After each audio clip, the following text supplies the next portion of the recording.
Last season, I went skiing in France for the first time, and I made a video about my experience titled, Let's Talk About Skiing in Europe. Needless to say, I stirred up quite the hornet's nest, as one viewer put it, as I was quite ill-prepared to make that video.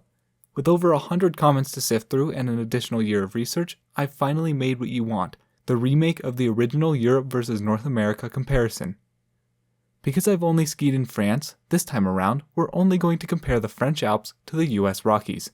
I've listened to your guys' feedback, I've done way more research, and while I'll admit ahead of time that there are going to be a few mistakes as there always are, I'm pleased to present this video to all of you. I hope this video meets all of your guys' expectations, and I would like to share a huge thank you to everyone who corrected me on the original version.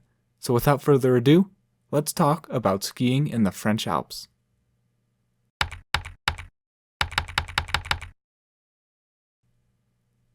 The overarching question when I went to ski in France was whether or not it is better than skiing in the US, and to be honest, I was expecting that it might be so different that I couldn't give a definitive answer to that question, which is exactly the case.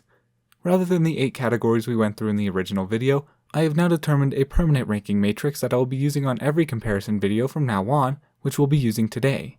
If you watched the US vs Canada video, this will be an abbreviated version of that, but we'll still cover all of the major points. Of course, this whole video is solely based upon my opinions, but I'm going to explain all of my reasoning throughout.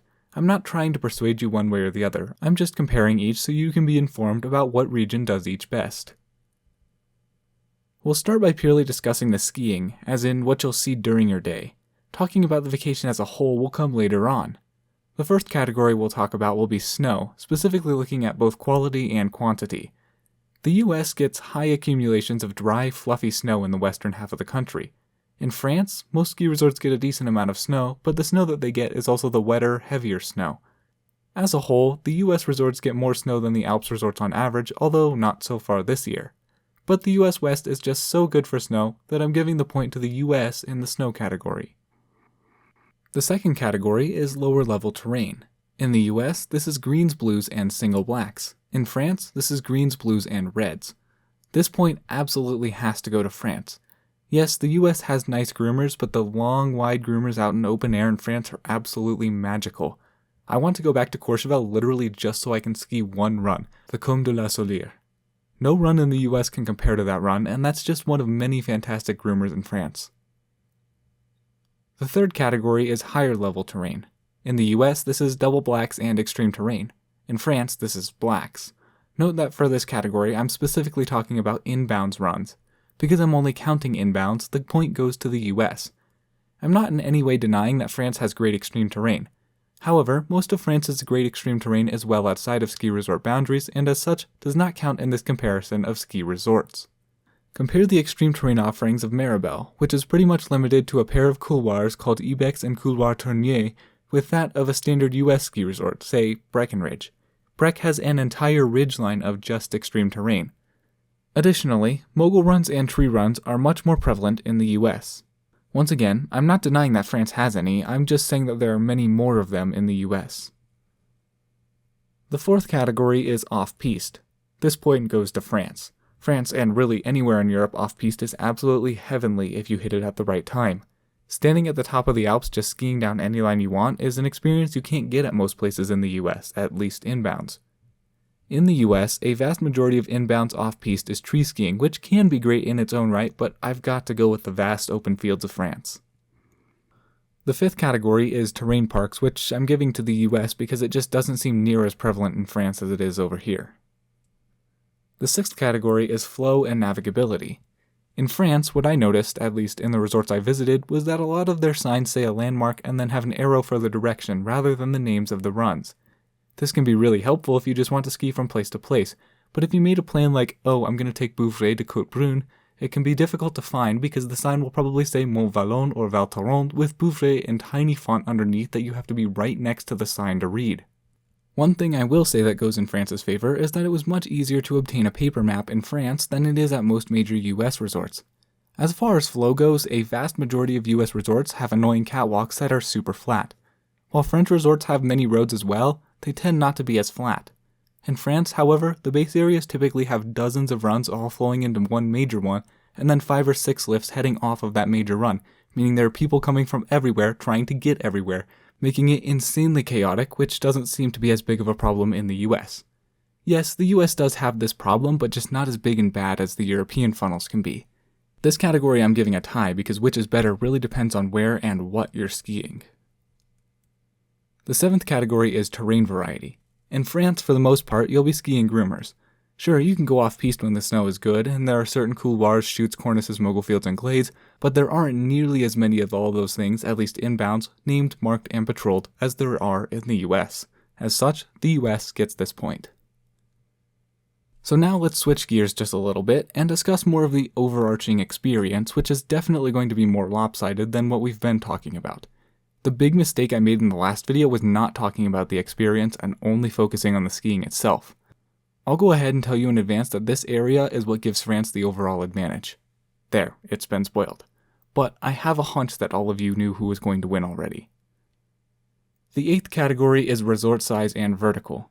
The US has plenty of big resorts, sure, but nothing compared to what the French Alps can offer, with some of the largest resorts in the world. Additionally, if you take the vertical drop of some of the biggest resorts in Europe, which can be upwards of 5,000 feet, and compare that to the 4,000 foot drop of a legendary mountain like Jackson Hole, it's no question that France wins this category. The 9th category is crowds. France can get some crowds, and when it does, it can be anarchy because there's no formal queue, but just more of a massive crowd crush to get onto the lifts. As a whole, however, the US is much, much worse in terms of wait times for the lifts, traffic to get to the resorts, crowding in the restaurants, and other things like that. What I will say though is that the way French resorts are set up in comparison to US resorts gives way to the general rule that pistes themselves are overall more crowded in France than in the US. France has way less runs per lift than a US resort, which is why. Typically in the US there's a pod of 8 to 10 runs per lift, while in France it's not uncommon to have a lift that serves only one run. Either way, crowd still goes to France because it's just generally less overall. The 10th category is lift infrastructure. In France, it seems like every lift at the major resorts is detachable. It's so nice. The US, with all of the old fixed grip doubles still around everywhere, just can't compete. And let's not even talk about the amount of gondolas, telemixes, and bubble chair lifts, each of which are much less prevalent in the States. Point to France. The 11th category is amenities, proximity, and accessibility. This is a very big category, but in each aspect, France has the advantage. In on-mountain amenities, France has the upper hand because there are generally dozens of individual, independent restaurants on the mountain at the big resorts. You can get a nice sit-down lunch for a reasonable price without all the hustle and bustle of US corporate-owned cafeterias that charge $25 for a burger and fries. As far as base villages, it seems to me that the base villages in France are larger and more built up than at resorts in the US. If you want to stay at the base of Winter Park, you have 2 primary hotels and 3 primary areas with condominiums for rent. Compare that to literally anywhere in France where there are dozens of different accommodations. And of course, the food and shopping are so much better in France as well. The French ski resorts are generally very accessible via the public transit system. Trains and buses can be utilized to get to nearly every ski resort. In the US, well, not so much. Proximity is relatively similar for the large resorts in both France and the US, but accessibility is just so much better in France. Needless to say, France gets this one in a landslide. The 12th category is elevation, weather, and scenery. First of all, the scenery in the Alps is just absolutely unparalleled. I've been lucky enough to visit some resorts in the US with incredible views, but none will ever compare to those I experienced while skiing in the French Alps. As far as weather goes, it seems pretty comparable to me, but to be completely honest, I'm not a weather guy and I don't plan to be. Generally, ski resorts in Europe tend to be a little bit lower than resorts in the US, with top elevations typically around 10,000 feet, which is where the base is at certain Colorado resorts. As such, altitude sickness isn't as big of a concern, although that's not to say it's non-existent in Europe. Point to France.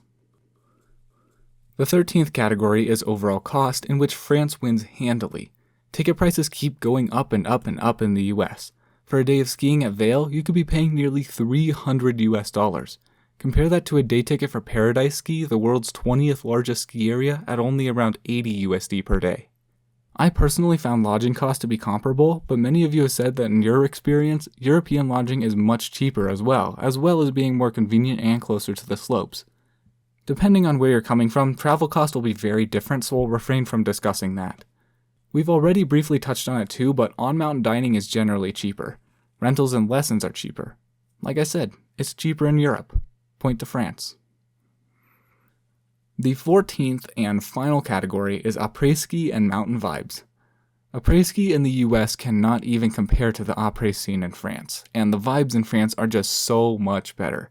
People are so much friendlier and are willing to say sorry if they get too close to you on the slope instead of racing off.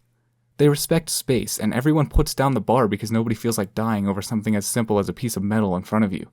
To be honest, that was the difference that I liked the most about skiing in the Alps, even over how much money I saved. It wasn't rushed and entitled like it feels over here. It felt more genuine. And for that, France gets the clean sweep in the experience. So yes, France won the experience without even a single challenge from the US. The skiing itself is more nuanced, so if you're a die-hard hardcore skier, I would definitely consider coming to the US. I love skiing in the US. Am I biased? Yes, absolutely. But I wouldn't say that that clouds my judgment on just that. The US can be really good. But if you're a vacation skier looking to have a good overall experience, flying out to the French Alps just can't be matched, and I would highly recommend it.